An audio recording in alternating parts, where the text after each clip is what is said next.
এক বর্বর সন্ত্রাসী ড্রোন হামলায় শহীদ হয়েছেন বাংলাদেশের ৬ জন অকুতভয় শান্তিরক্ষী। ডিফেন্স টেকনোলজি অফ বাংলাদেশ তারা বলতেছে যে বাংলাদেশ সেনাবাহিনীর জন্য নতুন করে আর্মার্ড পার্সোনাল ক্যারিয়ার এপিসি ক্রয়ের জন্য টেন্ডার দেওয়া হয়েছে। মানে এখানে দুইটা চিহ্ন এঁকে দিছে, একটা হচ্ছে হিন্দু দেশ, মানে এদিক দিয়ে সেই রংপুর দিয়ে কাইটা এদিকে এই সুন্দরবন এগুলো সব নিয়ে নিছে, আর এদিকে হচ্ছে যে চট্টগ্রামটা এখানে আলাদা করছে। দেখেন এখানে দুটো ছবি কিন্তু খুব ভালো লাগতেছে। এখানে ওই নেকড়ের খোলসে ভেড়া, যেটা তারা বলে যে আমাদের তো আসলে কোনো আইডিয়া নাই, মানে কোনো কি হচ্ছে না হচ্ছে আমরা কিছু জানি না। আর একটা হচ্ছে যে উই হ্যাভ এভরি ডিটেল। বঙ্গোপসাগরে আবারও মিসাইল উৎক্ষেপণ মহড়া করতে চলেছে বাংলাদেশ নৌবাহিনী। আসসালামু আলাইকুম বন্ধুরা, কেমন আছেন? আমি এনাম, আশা করি সবাই ভালো আছেন। বন্ধুরা, আজকে ডিফেন্সের আপডেট নিয়ে হাজির হয়েছি এবং প্রথমেই সুদান থেকে বাংলাদেশের যারা বীর সেনাবাহিনীর সদস্য আর কি, আমরা জানি যে ড্রোন হামলার শিকার হয়েছিলেন এবং নিজের জীবন দিয়েছেন আর কি। তো আমরা অবশ্যই তাদেরকে গভীর শ্রদ্ধা ভরে স্মরণ করি। তো বন্ধুরা, আজকের ভিডিওটা তাদের নিয়ে সাজিয়েছি এবং ডিফেন্সের অন্যান্য খবর আছে এবং আমার মনে হয় যে যারা আমার ভিডিওটা রেগুলার দেখেন আর কি, অবশ্যই শেষ পর্যন্ত থাকবেন এবং প্রচুর লাইক করবেন, কমেন্ট করবেন এবং শেয়ার করে দেবেন বন্ধুরা। তো আসেন বন্ধুরা, আমরা ভিডিওটা শুরু করি।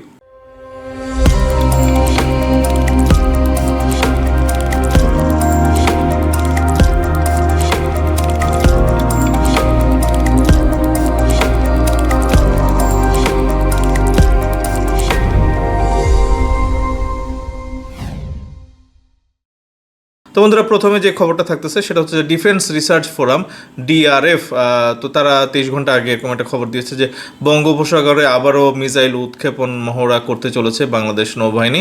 এই মহড়ায় আগামী 29 থেকে 30 December surface two surface missile উৎক্ষেপণ করা হবে। তো এখানে আমরা ছবিটা দেখতেছি এবং এটা দরকার আছে ভাই, যত রকমের ড্রিল আছে, মহড়া আছে। আমি আমার প্রত্যেক দিনের ভিডিওতে ডিফেন্সের আপডেট থাকলে এরকম কিছু টুকরো খবর থাকে, আমি দেওয়ার চেষ্টা করি। আমার মনে হয় যে বাংলাদেশের সামরিক বাহিনীর শক্তিশালী করাটা এখন সময়ের ব্যাপার এবং যত দ্রুত সম্ভব এটা আমরা দেখতে চাই যে বাংলাদেশ সেনাবাহিনী এবং নৌবাহিনী এবং এয়ারফোর্স তারা সবাই মিলে এবং অন্যান্য যারা যেসব আইনশৃঙ্খলা মানে রক্ষাকারী বাহিনী আছেন, পুলিশ, তারপরে আনসার, বিজিবি, প্রত্যেকটা সেক্টরে কিন্তু আমরা উন্নতি দেখতে চাই এবং এগুলি আমরা দেখতে চাই। র্যাব এবং পুলিশের অন্যান্য যেই ইউনিট আছে, আমরা প্রত্যেকটা ডিপার্টমেন্টে একটা শক্তিশালী বাহিনী দেখতে চাই। তো বন্ধুরা, এখানে ডিফেন্স রিসার্চ ফোরাম ডিআরএফ তারা একটা পোস্ট দিয়েছে যে আমাদের ডিপ স্টেট। তো এখানে দুটো ছবি লাগাইছে আর কি, how DGFI pretends to us we have no idea. মানে ওনারা বুঝাইতে চায় যে আমাদের কোনো আইডিয়াই নেই। মানে এখানে একটা ওই নেকড়ের খোলসের মধ্যে একটা ভেড়া লুকায় রাখছে আর কি। তো দেখেন এখানে ছবির মধ্যে দেখা যাচ্ছে যে how DGFI pretends to us we have no idea. এর মধ্যে দেখা যাচ্ছে যে এখানে ডিজিএফআই এর যে একটা মানে মুখোশ, সেটা হচ্ছে যে নেকড়ের একটা মুখোশ এবং সেটার মধ্যে একটা ভেড়া লুকায় আছে আর কি। তো এভাবেই তারা পোর্ট্রেট করে এবং মজার ব্যাপার হচ্ছে যে তাদের আসল চেহারাটা কিন্তু এখানে, how DGFI actually is we have every detail. মানে আলহামদুলিল্লাহ, আমরা চাই যে বাংলাদেশ, অনেকে বলেন না যে ডিজিএফআই হচ্ছে যে ভারতের এটা সেটা, আগডুম বাগডুম নানা রকমের কিন্তু আসলে বুলি আছে এবং আমরা 16-17 বছর দেখছি ভাই। তো এটা আসলে বাংলাদেশের একটা বাহিনী, এটা আমরা বিশ্বাস করতে চাই এবং বন্ধুরা, এখন যে ভারতের এবং কাংলিয়াদের আগ্রাসনের বিপরীতে বাংলাদেশের একটা শক্তিশালী ডিজিএফআই আমাদের দরকার। এটা কিন্তু আসলে মানে এটা চোখ বন্ধ করে কিন্তু আমরা সবাই স্বীকার করি আর কি। এবং আমরা মনে করি যে আর্মির যারা আছেন আর কি, ডিজিএফআই এর যারা সদস্য আছেন, তারাও কিন্তু নিজেদের অবস্থানটা আসলে পরিষ্কার করবেন এবং শক্তিশালী অবস্থান নিয়ে কিন্তু বাংলাদেশের পক্ষে অবস্থান নেবেন আর কি। তো দেখেন এখানে দুটো ছবি কিন্তু খুব ভালো লাগতেছে। এখানে ওই নেকড়ের খোলসে ভেড়া, যেটা তারা বলে যে আমাদের তো আসলে কোনো আইডিয়া নাই, মানে কোনো কি হচ্ছে না হচ্ছে আমরা কিছু জানি না। আর একটা হচ্ছে যে উই হ্যাভ এভরি ডিটেল। মানে এটাই হওয়া উচিত আর কি, how DGFI actually is we have every detail. মানে এখানে ওই ভেড়ার খোলসে নেকড়ে আর কি, নেকড়ের ছবি এখানে দেখাচ্ছে। আলহামদুলিল্লাহ, এটা আমাদের খুব মানে এটা হচ্ছে একটা সিম্বলিক একটা পোস্ট দিয়েছে এবং ডিফেন্স রিসার্চ ফোরাম ডিআরএফ প্রচুর সুন্দর সুন্দর পোস্ট দেন এবং অবশ্যই তাদেরকে কিন্তু ধন্যবাদ জানাই এবং শুভেচ্ছা সবাইকে আর কি। তো দেখেন এখানে যমুনা টেলিভিশনে একটা খবর দিচ্ছে এবং আমার মনে হয় যে কিছু খারাপ খবরও কিন্তু আমি দেখাতে চাই আপনাদেরকে, মানে অশান্তির খবর আর কি, এগুলি ভালো লাগে না। সিলেট সীমান্তে ভারতীয় খাসিয়াদের গুলিতে বাংলাদেশি 2 যুবক নিহত। মানে এটা একদম মানে টলারেবল না আর কি। আমরা আসলে শান্তি চাই এবং বর্ডার কিলিং যেন মানে বন্ধ হয়, এটা আমরা বারবার বলে আসতেছি আর কি। দেখেন এখানে পিটি চাকমা সে একটা পোস্ট দিয়েছে, এটা আমি বিশেষ করি যে এটা হয়তো ওই বাংলাদেশের চাকমা না, এটা ওই পারের চাকমা আর কি। ভারতীয় হাই কমিশন ঘেরাও এবং হামলার পর আসন্ন দ্বিতীয় যুদ্ধের পর বাংলাদেশের মানচিত্র কেমন হবে তা বদলানো হয়েছে।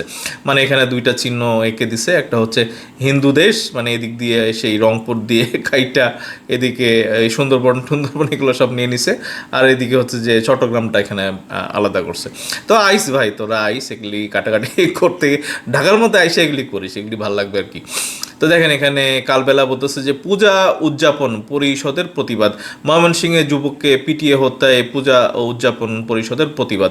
মানে এগুলো তো আসলে অশান্তির সৃষ্টি করা, মানে আপনারা উস্কানির মধ্যে পা দিয়েন না আর কি। আমরা তৌহিদি জনতা শ্রদ্ধা করি ভাই, আমাদের মানে ইমাম যেই শ্রেণী আছেন আর কি, মুয়াজ্জিন ইমাম, এবং বাংলাদেশে এই মসজিদ মাদ্রাসার যেই যারা আছেন আর কি, যাদেরকে আমরা শ্রদ্ধা করি, তো তাদের লেবাসে আবার এইসব মানে হত্যা কিন্তু আসলে কাম্য না। এটা যে কোনো ধরনের হত্যা, এটা আমরা মানে প্রতিবাদ জানাই, এবং দেশের মধ্যে আইন আছে, আদালত আছে, আইন শৃঙ্খলা বাহিনী আছে, আপনারা কেন ভাই নিজের হাতে আইন তুলে নেবেন, এটা প্রতিবাদ জানাই। বিবিসি নিউজ বাংলা বলতেছে যে ধর্ম অবমাননার অভিযোগে ময়মনসিংহে এক যুবককে পিটিয়ে হত্যা। মানে এই যে আসলে অবমাননা করছে, এটার তো আমরা শাস্তি চাই ভাই, এটা প্রচণ্ড শাস্তি চাই, কিন্তু আপনারা নিজের হাতে আইন নিয়ে না, এটা মানে বাংলাদেশের প্রচলিত, নাহলে আমরা তো অসভ্য দেশ হয়ে যাব ভাই। আমাদের দেশে আইন শৃঙ্খলা বাহিনী আছে, আইন আদালত আছে, সুপ্রিম কোর্টের মতো একটা জায়গা আছে, তো আপনারা এগুলোর ধৈর্য আস্তে করে উঠাই দেন না ভাই। দেশের আইন আদালত বিচার করুক, সর্বোচ্চ বিচারটা হোক আর কি। কেন আপনারা নিজেদের মানে রাগ ঝালের একটা বিষয় তৈরি করতেছেন? এবং এগুলো নিয়ে তো তারা পোর্ট্রেট করে, তারা তাদের প্রত্যেকটা ন্যাশনাল মিডিয়া থেকে শুরু করে একদম বৈঠক বসে গেছে যে তারা এইসব জিনিস নিয়ে কি করবে, এবং তারা রেডি হয়ে যাচ্ছে যে বাংলাদেশে তারা আবার নতুন করে হামলা করবে। কেন ভাই এগুলি কেন সুযোগ দিবেন আপনি? বন্ধুরা, আমি বারবার বলে আসতেছি যে বাংলাদেশের যেই অর্ডারগুলি যেগুলি দেওয়া হয়েছিল, জেট ফাইটার থেকে শুরু করে আকাশ প্রতিরক্ষা সিস্টেম যেগুলি দেওয়া হয়েছিল, এগুলো আস্তে আস্তে ভাই 26, 27, 28 সাল পর্যন্ত, এই পর্যন্ত ভাই দাঁতে দাঁত দিয়ে চাপ দিয়ে থাকেন না কেন? আমাদের কাছে আমাদের এই জাতির জন্য এখন একটা ধৈর্য ধরে থাকাটাও তো একটা বড় একটা ব্যাপার। আপনারা প্লিজ নিজের হাতে মানে আইন নিয়েন না, এবং ওই শত্রুদের কিন্তু সুযোগ করে দিন না যে বাংলাদেশে আবার নতুন করে একটা নাটক করার আর কি। আমরা আসলে মানে ফেড আপ, তাদেরকে আমরা প্রতিবাদ করব, তাদেরকে আমরা রুখে দেব, এবং অন্যভাবে আপনারা আমাদের কথা শোনেন। এবং আমার মনে হয় যে শান্তি শৃঙ্খলা বজায় রাখাটা খুব জরুরি, এবং নিজের হাতে আইন তুলে না খাল কেটে কুমির নিয়ে আসার কোনো দরকার নাই ভাইরা। প্রচুর আপনাদেরকে শ্রদ্ধা করি, তৌহিদি জনতা, এবং আপনারা মুয়াজ্জিন ইমাম শ্রেণীর মানুষ, এবং এই বেশে আপনারা এই হত্যা করবেন, এটা কাম্য হতে পারে না। তো দেখেন এখানে ওই 2009 সালে যে বিডিআর কিলিং হয়েছিল, এবং তারপরে 2010 সালে এই বিজেপি কিন্তু তৈরি হয়। আগে বিডিআর ছিল, এবং আমরা চাই আমাদের প্রত্যেকটা দর্শক বন্ধু আপনারা কিন্তু বলেন যে বিডিআর চাই, বিডিআর চাই, বিডিআর চাই। তো এটা বিডিআর করে দেওয়া হোক। বিডিআর নাম শুনলেই কিন্তু ভাই টেনশন লাগে, মানে শত্রুপক্ষদের। হ্যাঁ, আমাদের তো মানে ভালো লাগে, কিন্তু শত্রুপক্ষের ভাই টেনশন লাগে, মানে মেক ইট বিডিআর। তো দেখেন আজকে কিন্তু বিজিবির জন্মদিন, মানে 20শে ডিসেম্বর, এবং আমি যখন ভিডিওটা তৈরি করতেছি আজকে 20শে ডিসেম্বর, এবং 2010 সালে তাদের এই নামটা চেঞ্জ করে দেওয়া হয়, এবং 2009 আমরা জানি যে বিডিআর কিলিং সংগঠিত হয় আর কি। তো ওই সব কিছুর আসলে বিচার চাই। আজকে আবার বিজিবির হ্যাপি বার্থডে, এবং আমরা আজকের দিনে তাদেরকে শুভ জন্মদিনের একটা শুভেচ্ছা বাণী তাদেরকে পৌঁছে দিতে পারি আর কি। Defence technology of Bangladesh, DTB, তারা বলতেছে happy birthday border guard Bangladesh BGB. মানে তারা চোখ কান খোলা রাখে, আমাদেরও খোলা রাখতে হবে আর কি। তো দেখেন এখানে ডিফেন্স টেকনোলজি অফ বাংলাদেশ তারা বলতেছে যে বাংলাদেশ সেনাবাহিনীর জন্য নতুন করে আর্মার্ড পার্সোনাল ক্যারিয়ার এপিসি ক্রয়ের জন্য টেন্ডার দেওয়া হয়েছে। এইসব এপিসির অধীনে এপিসি অ্যাম্বুলেন্স, রিকনেইসেন্স ভেহিকেল ও কমান্ড পোস্ট থাকবে, তবে এর স্পেসিফিকেশন উল্লেখ করা হয়নি। সব ঠিক থাকলে তুরস্ক থেকে এসব এপিসি কেনা হতে পারে। মানে প্রতীকী ছবি তারা দিছে যে অটোকার আর্মা 2 এপিসি। তো এইগুলো ভাই সাংঘাতিক, মানে এটা তো ওই ন্যাটোর এসব জিনিসপত্র। তুরস্ক আমাদের মুসলিম কান্ট্রি, বন্ধু প্রতিম কান্ট্রি হিসেবে কিন্তু যথেষ্ট আমরা কম দামেই পাচ্ছে, আমরা এটা মনে করতে পারি আর কি। দেখেন কি অবস্থা ভিতরে। তো বন্ধুরা, আজকে দেশে পৌঁছেছে সুদানে নিহত 6 বাংলাদেশি সেনার মরদেহ। আমরা এটা নিয়ে একটা আইএসপিআর বাংলাদেশ একটা ভিডিও বানিয়েছে, আসেন আমরা এই ভিডিওটা একটু দেখবো আর কি। তো বন্ধুরা আসেন আমরা ভিডিওটা দেখি।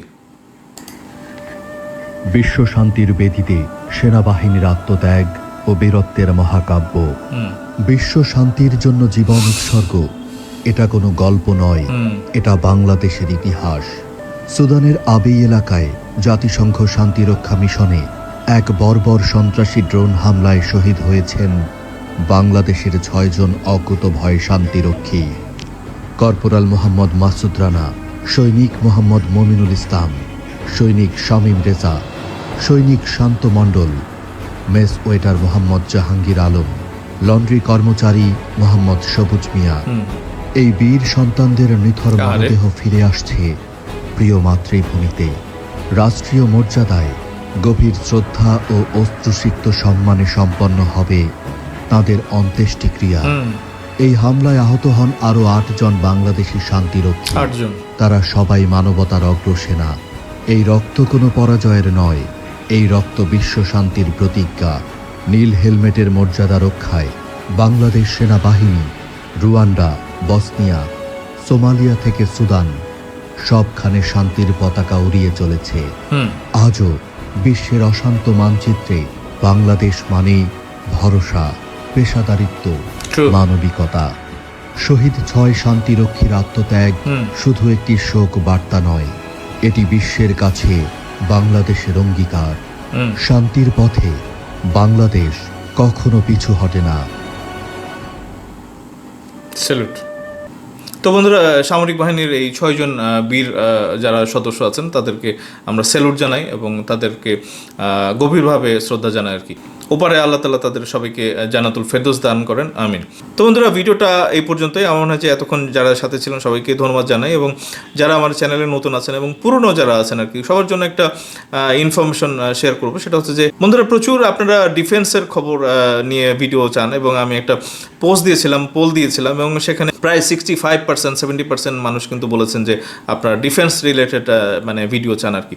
তো এইটা আমি প্রত্যেকদিন সন্ধ্যার সময় আমি একটা ভিডিও বানানোর চেষ্টা করব। এবং সেকেন্ড যেই রিকোয়েস্ট আপনারা রেখেছেন সেটা হচ্ছে যে বাংলাদেশের রাজনীতি এবং বাংলাদেশের বর্তমান প্রেক্ষাপট নিয়েও আপনারা ভিডিও চেয়েছেন। তো বন্ধুরা, আপনাদের সাথে একমত, আমি 2টা ভিডিও প্রত্যেকদিন আপ করার চেষ্টা করব। একটা হচ্ছে যে ডিফেন্স রিলেটেড, এটা প্রত্যেকদিন সন্ধ্যার সময় 6টা থেকে 7টার মধ্যে আপ করব, এবং অন্যটা থাকবে বাংলাদেশ এবং বাংলাদেশের রাজনৈতিক প্রেক্ষাপট এবং কারেন্ট অ্যাফেয়ার যেগুলি আছে সেগুলি নিয়ে, এবং সেটা প্রত্যেকদিন সকালে আপনারা দেখতে পাবেন। তো আমার মনে হয় যে ভিডিওর সাথে থাকবেন, প্রচুর লাইক করবেন, কমেন্ট করবেন এবং শেয়ার করে দেবেন।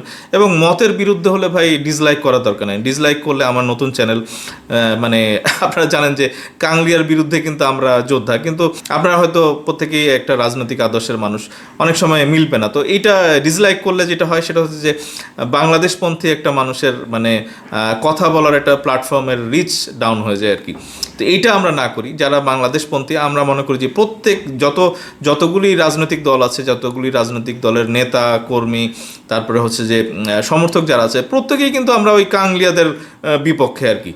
তো অবশ্যই চ্যানেল ডাউন করার জন্য আপনাদের মতের পছন্দ হইলে অবশ্যই লাইক করবেন, না হইলেও ভাই লাইক করবেন, কারণ আগামী দিনে হয়তো আপনার পছন্দ হয়ে যাবে এরকম ভিডিও নিয়ে আমি হাজির হব আর কি। তো বন্ধুরা, প্রত্যেকের কাছ থেকে আমি সহযোগিতা চাই, এবং একজন দেশপ্রেমিক নাগরিক এবং বাংলাদেশের স্বাধীনতা সার্বভৌমত্বের পক্ষে কথা বলা মানুষের সাপোর্ট দরকার। প্রত্যেকটা দলের, প্রত্যেকটা রাজনৈতিক আদর্শের মানুষের সমর্থকদের সাপোর্ট দরকার, এবং এখানে যেন আমরা বন্ধু এবং শত্রু চিনতে যেন আমরা ভুল না করি আর কি। তো বন্ধুরা, এখনকার মতো এইটুকুই, খুব তাড়াতাড়ি ফিরবো, এবং অবশ্যই বাংলাদেশ এবং বাংলাদেশের কারেন্ট অ্যাফেয়ার এবং রাজনৈতিক কিছু বক্তব্য আছে যেটা নিয়ে আমি অন্য আরেকটা ভিডিও বানাচ্ছি, সেটা আপনাদের জন্য থাকবে। যারা দেখবেন অবশ্যই দেখবেন, এবং যারা না দেখবেন কোনো সমস্যা নেই, সাথে থাকবেন আপনারা। তো এখনকার মতো এটুকুই, খুব তাড়াতাড়ি ফিরতেছি। ধন্যবাদ সবাইকে, আসসালামু আলাইকুম।